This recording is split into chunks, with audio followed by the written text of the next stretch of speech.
Hi, today we will see how to install EveNG on our PC for lab practice। तो आज हम देखेंगे EveNG आप अपने सिस्टम पे कैसे इंस्टॉल कर सकते हैं, है ना। तो EveNG इंस्टॉल करने के लिए आपको सबसे पहले उसकी वेबसाइट पे जाना है।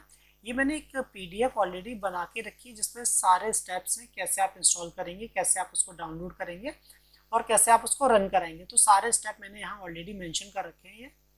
तो मैं ये फाइल अटैच कर दूंगा आपके साथ, आपको प्रोवाइड करवा दूंगा। तो हम सबसे पहले चेक कर लेते हैं कैसे आप इसको डाउनलोड करेंगे, कैसे इंस्टॉल करेंगे स्टेप बाय स्टेप, राइट।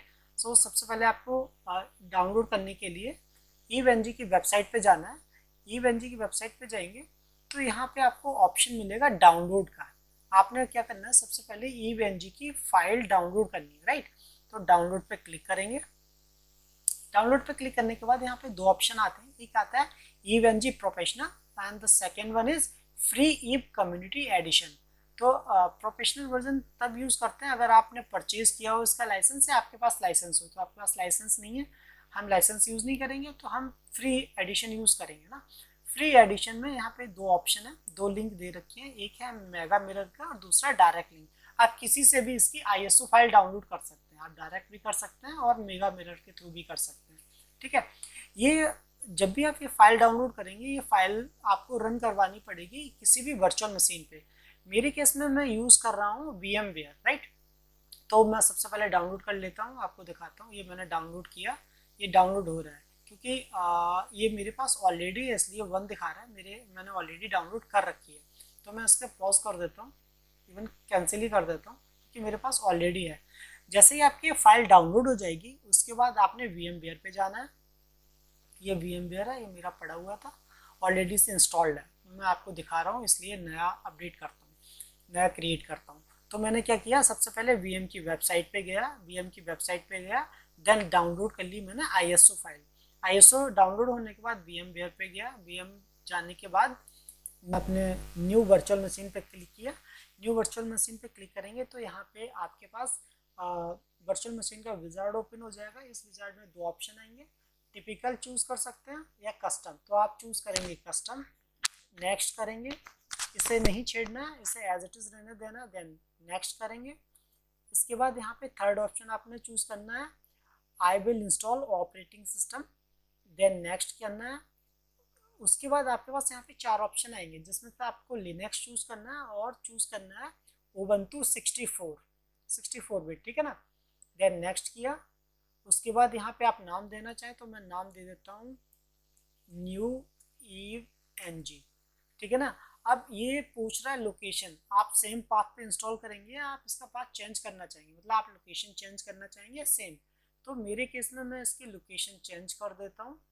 मैं इसकी लोकेशन यहाँ पे दे देता हूँ इंस्टॉल, मेरे सॉफ्टवेयर पड़ा हुआ तो इसकी इंस्टॉल लोकेशन पे मैं जाता हूँ और इसका मैं एक फोल्डर क्रिएट कर लेता हूँ। यहाँ पे एक फोल्डर कर लेता हूँ न्यू न्यू ईव के नाम से फोल्डर क्रिएट किया और यहाँ पे मैंने इसका पाथ दे दिया। तो जो भी मेरी इंस्टॉलेशन होगी वो D ड्राइव के अंदर होगी, ठीक है। देन मैंने नेक्स्ट किया। नेक्स्ट करने के बाद प्रोसेसर के ऑप्शन पूछेगा, आपके पास जितने प्रोसेसर मतलब जो भी जैसी भी आपकी कॉन्फ़िगरेशन होगी उसके अकॉर्डिंग आप यहाँ चूज कर लीजिएगा। देन नेक्स्ट, इस पे रैम कितनी देनी है, 4 GB 8 GB 16 32, वो आपके अकॉर्डिंग आप यहाँ चूज करेंगे। तो मेरे अकॉर्डिंग मैं अपने सिस्टम को रैम 16 GB दे रहा हूँ। नेक्स्ट किया। यहाँ पे 4 ऑप्शन आएंगे, यहाँ पे आपको पर्टिकुलर चूज करना पड़ता है नेट ऑप्शन, क्योंकि आप उससे इंटरनेट से कनेक्ट करेंगे ना, क्लाउड से कनेक्ट करेंगे, उसके लिए हमें नेट और ट्रांसलेशन की नीड होता है, नेट ट्रांसलेशन की हमें ज़रूरत पड़ती है। तो इसलिए हम नेट चूज़ करेंगे। नेट किया। नेट के बाद यहाँ पे रिकमेंडेड आप जाएंगे, रिकमेंडेड पे भी, इस पे भी रिकमेंडेड पे जाएंगे। देन यहाँ पे भी ये 3 ऑप्शंस आएंगे। तो आपने फर्स्ट वाला चूज करना है, create a new virtual disc, right. Virtual disc पे क्लिक किया।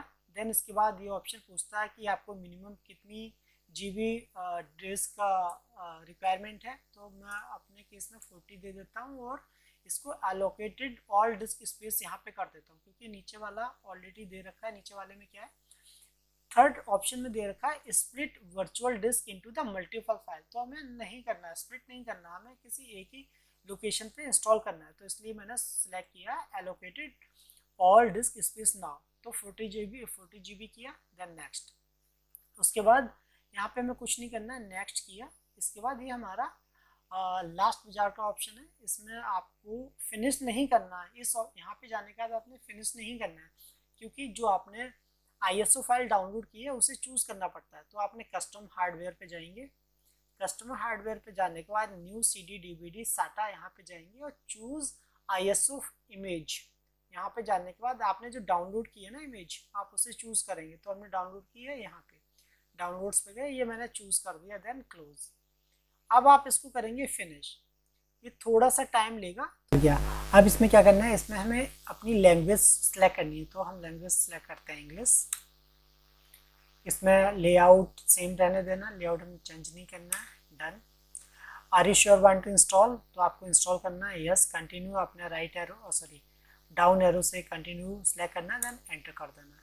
इसके बाद ये जितनी भी अपडेट्स होंगी सारी अपडेट लेगा, सारा अपडेट करेगा। अभी थोड़ा सा टाइम लेगा क्योंकि ये टाइम टेकिंग प्रोसेस है, थोड़ा सा टाइम लगता है इसमें।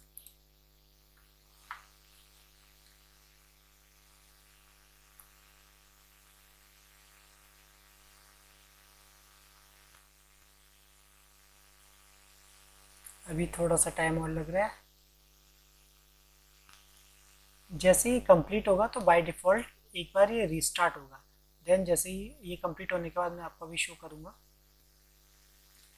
ठीक है, अब आगे कंप्लीट हो गया। अब आ गया रिबूट नाउ। तो हम क्या करना है, हमें रिबूट पे जाना है और इसको रिबूट कर देना है। रिबूट आप कर भी सकते हैं, नहीं तो बाय डिफ़ॉल्ट ये रिबूट हो जाएगा। तो हम क्या करते हैं, हम कर देते हैं, रिबूट किया हमने।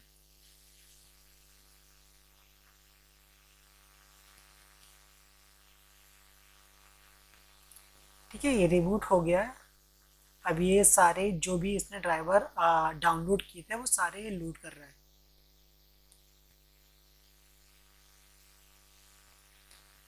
ये सेकेंड स्टेज लॉगिन प्रोसेस आ गया, लॉगिन कर दिया था मैंने।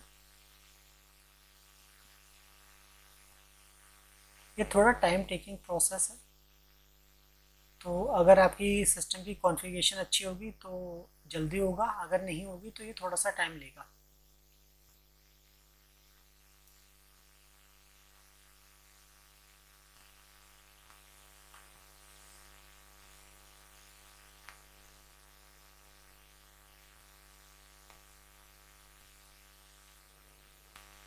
ये प्रोसेस कंप्लीट हुआ। कंप्लीट होने के बाद ये एक बार रिस्टार्ट हुआ है। ठीक है, अब इसमें डिफ़ॉल्ट यूज़र नेम रूट होता है, पासवर्ड ईव होता है।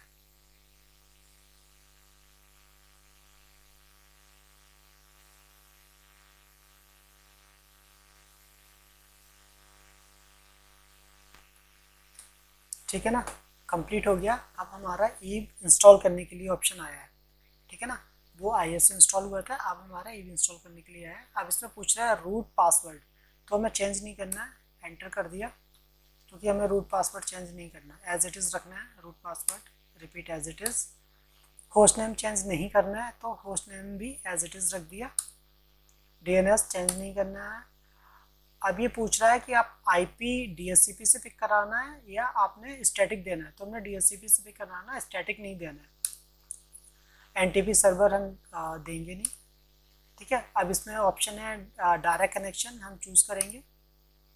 डायरेक्ट कनेक्शन चूज़ किया, देन अब थोड़ा सा प्रोसेस बचा हुआ है, ये कंप्लीट आपका ये इंस्टॉल हो गया आपके सिस्टम पे।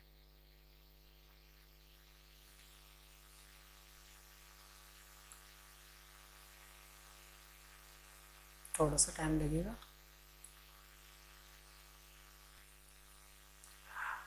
ओके, ये कंप्लीट होके आ गया। अब इसने क्या बताया, इसने बताया कि ये आप IP यूज़ करेंगे 192.168.154.150, क्योंकि ये इस डायनेमिक IP है जो मैंने आपको बताया था, DHCP से इसने पिक किया हुआ है। ठीक है, तो इसको लॉगिन कर लेंगे। लॉगिन करने के लिए रूट यूज़र नेम होता है, पासवर्ड ईव होता है, तो मैंने रूट टाइप किया, पासवर्ड EVE। और इसको एक्सेस कैसे करेंगे, इसको एक्सेस करने के लिए इसने बता रखा है HTTP 192.168.154.150। सो हम इसको ओपन कर लेंगे, यहाँ पे जाते हैं 192.168.154.150, एंटर किया, आ गया। इसका जो GUI होता है, इसका यूजर नेम होता है एडमिन एंड पासवर्ड होता है ईव। लॉगिन किया, ये हमारे पास लॉगिन हो गया। सपोज करो हम यहाँ पे जो लैब करेंगे वो पालो आल्टो की करेंगे, तो मैंने इसको नाम दे दिया पालो आल्टो। ठीक है, ये हमारी लैब आ गई। अब इसके अंदर क्या होगा, इसके अंदर आपको इमेजेस ऐड करनी पड़ेंगी। अगर आप पालो आल्टो की प्रैक्टिस करना चाहेंगे, लैब क्रिएट करेंगे, तो पालो आल्टो की इमेज ऐड करनी पड़ेगी। अगर आप स्विचिंग राउटिंग करेंगे तो स्विचिंग राउटिंग की इमेज क्रिएट करनी पड़ेगी।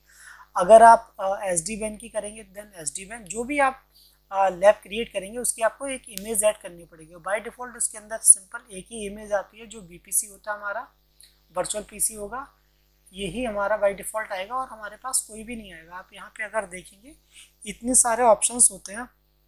सपोज मैं आपको दिखाता हूँ फोर्टीनेट अभी नहीं है, तो ये ग्रेड आउट है, होगा तो यहाँ पे शो कर जाएगा। नहीं है, जैसे हम पालो दिखाता हूँ, पालो आल्टो नहीं है। आप पालो में पालो SD-WAN कर सकते हैं, पानोरमा कर सकते हैं, कोई भी आप इमेज इसके अंदर ऐड कर सकते हैं, जो भी आप प्रैक्टिस करना चाहें। ठीक है ना। तो नेक्स्ट वीडियो में मैं आपको दिखाऊंगा कैसे इनको इंस्टॉल करते हैं इमेजेस को इसके अंदर।